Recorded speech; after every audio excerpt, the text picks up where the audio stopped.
Hello everyone, how are you? I hope you will be fine. I have a new mathematical problem for you.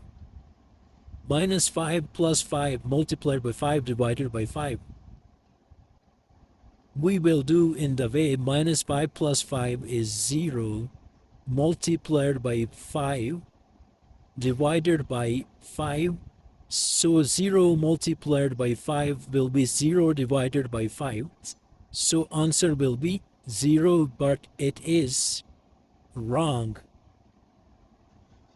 Now we will solve it with correct approach. So first of all, we have to make two parentheses.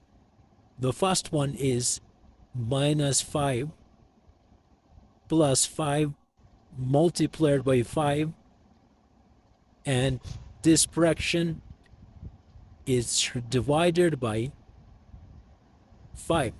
Now, if plus and multiplication are in the same parentheses, then multiplication have higher priority than plus sign.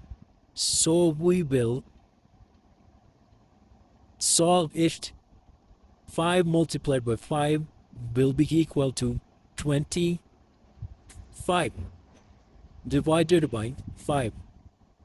Now, minus 5 plus 25 will be equal to 20 divided by 5.